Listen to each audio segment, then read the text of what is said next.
गर्मी के मौसम में तरावट से भरने वाले ये मीठे रसीले तरबूज इन दिनों फीके पड़े हैं। इसी समय किसान इन्हें बेचकर अच्छी कमाई करते हैं, लेकिन इस बार सब कुछ लॉकडाउन की भेंट चढ़ता दिखाई दे रहा है। सर, मैं लखनऊ, फैजाबाद, गोंडा, बहराइच, गोरखपुर आदि जिलों में भाड़े पे गाड़ी करके ले जाता था। तो अभी भी तो जा सकते हैं सर, लॉकडाउन है इसलिए समस्या है कि कहाँ ले जाएं, भाड़े पे साधन मिल नहीं रहे हैं। ये अकेले यूपी के बाराबंकी की बात नहीं है, बल्कि केरल के मलप्पुरम में तरबूज, खरबूजा, ककड़ी और खीरा उगाने वाले किसान भी ऐसी परेशानियों से जूझ रहे हैं। We have a huge production in compare previous years.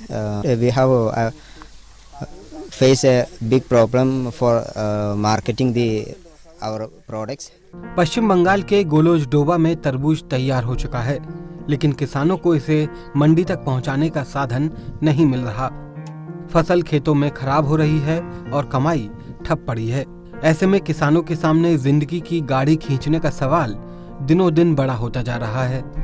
अभी ये जो हो गया तुरमुज वो पक गया, लेकिन उसको कोई व्यापारी नहीं आ रहा है बाहर से इसलिए हमारा जो तुरमुज है ना वो पच जा रहा है, कुछ खराब हो जा रहा है। इसलिए हम लोग का बहुत तकलीफ हो रहा है। मेरा पिताजी और बीबी बाल बच्चा कैसे খায়গা। আমাদের এই তরমুজ নিয়ে সমস্যা হচ্ছে, যেরকম আমরা ধরুন লকডাউনের জন্য আমরা এই তরমুজটা বিক্রি করতে পারছি না, বাজারঘাট সব বন্ধ, গাড়ি বন্ধ, দূরের পাইকাররা আসতে পারছে না, আমরাও মাল নিয়ে যেতে পারছি না, পুলিশ প্রশাসন রাস্তাতে আটক করছে। इन फलों को उगाने वाले किसान तो परेशान हैं ही, इन्हें बेचने वाले भी घटती मांग की मार झेल रहे हैं। नागपुर के फल विक्रेताओं की माने तो इनकी मांग में भारी गिरावट आई है। फल खरीदने वाले ये हमसे पूछते हैं कि भाई इसमें फल पे थूक तो नहीं लगा है, और ऐसा तो नहीं है, दिल्ली से तो नहीं आए हैं, कैसा है क्या है, हमको पूछते हैं। तो हम तो सीधा बोलते हैं कि भैया ऐसा कोई मामला है नहीं हमारे पास, और थोड़ा हमारे सेल पे फर्क पड़ा है, 50% सेल आया है। बहुत ज़्यादा असर पड़ गया है सर, 100% से एकदम 50% धंधा हो गया है, और लोग ज़्यादा सवाल जवाब पूछने लग गए हैं कि थूका तो नहीं लगा है, फल फ्रूट कहाँ से ला रहे हैं। किसानों को ये परेशानियां तब झेलनी पड़ रही हैं जब सरकार ने कृषि और किसानी को लॉकडाउन से बाहर रखा है, लेकिन साग सब्जी से लेकर फसल और डेयरी से जुड़े किसानों को लगातार परेशानियां झेलनी पड़ रही हैं। ऐसे में जरूरत है कि ट्रांसपोर्ट और बाजार की समस्या दूर करने पर ध्यान दिया जाए, ताकि दूसरों का पेट भरने वाले किसानों को भूखमरी जैसे हालात से बचाया जा सके। Bureau report, Swaraj express. इस मुद्दे पर राष्ट्रीय किसान मजदूर महासंघ के प्रवक्ता और यूथ विंग के अध्यक्ष अभिमन्यु कोहाट से बात की है हमारी सहयोगी अनिका आर्यन ने। कोहाट जी, स्वागत है आपका किसान बुलेटिन में। ये बताइए कि देश भर से साग सब्जी, दूध, फूल, इन सब के जो उत्पादक हैं, किसान हैं, वो बेहद परेशान हैं। एक आकलन के मुताबिक अकेले मध्य प्रदेश में 1000 करोड़ रुपए का नुकसान है, और हमें लगता है कि इससे ज़्यादा ही होगा। क्या आपके पास देश भर से इस तरह के नुकसान के कोई आंकड़े हैं, कोई आकलन है? अनिका जी, आपने बिल्कुल सही कहा। फल सब्जी दूध के किसानों को भी सबसे अधिक नुकसान हो रहा है, क्योंकि उन आइटम्स को स्टोर करके नहीं रखा जा सकता है।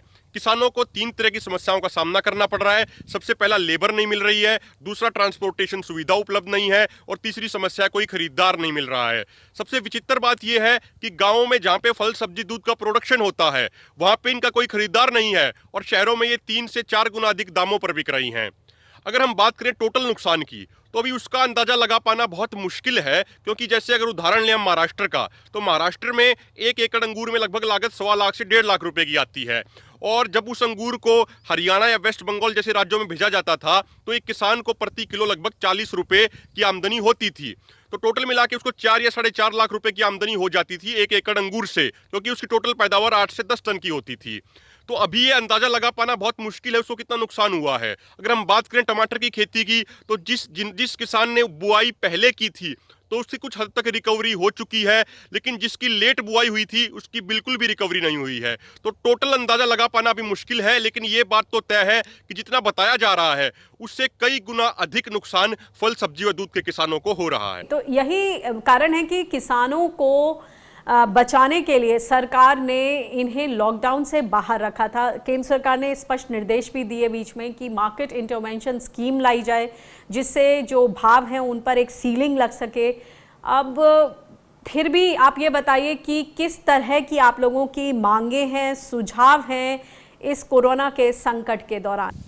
अनिका जी, आपने बिल्कुल वाजिब सवाल उठाया है कि केंद्र सरकार ने किसानों को लॉकडाउन से छूट देने संबंधित आदेश 27 मार्च को जारी किए थे, लेकिन उसके बाद वो कई दिन तक जमीन पर लागू नहीं हुए क्योंकि केंद्र सरकार एवं राज्य सरकारों के बीच कहीं कोई सामंजस्य नहीं था। और जो किसानों को भी सबसे बड़ी समस्या का सामना करना पड़ रहा है वो ये है कि किसानों की फसलों की प्रोक्यूरमेंट नहीं हो रही है। अभी कई राज्य सरकारों ने आदेश दिया कि 4-5 गांवों को एक यूनिट बनाकर वहां पे किसी सरकारी बिल्डिंग में फसलों की प्रोक्यूरमेंट की जाएगी, लेकिन उस पूरी प्रक्रिया में अब आढ़ती एसोसिएशन अड़ंगा डाल रही हैं और वो हड़ताल पे जाने की धमकी दे रही हैं। हमारी मांग ये है कि कोरोना वायरस एक प्राकृतिक आपदा है, ये पूरी मानवता पे खतरा है और ऐसे समय में जो फसलों की प्रोक्यूरमेंट में जो भी आढ़ती अड़ंगा डाल रहा है उनका लाइसेंस तुरंत सरकार द्वारा रद्द किया जाना चाहिए और उनको ब्लैकलिस्ट किया जाना चाहिए।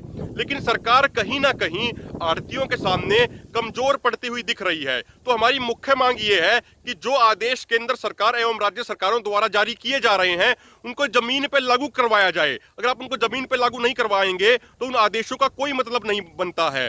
और जो भी प्रशासनिक अधिकारी या फिर जो भी आढ़ती एसोसिएशन सरकारों के आदेशों का पालन नहीं कर रही है तो उसके खिलाफ सख्त से सख्त कार्रवाई की जाए। जी, बहुत बहुत शुक्रिया हमसे बातचीत करने के लिए।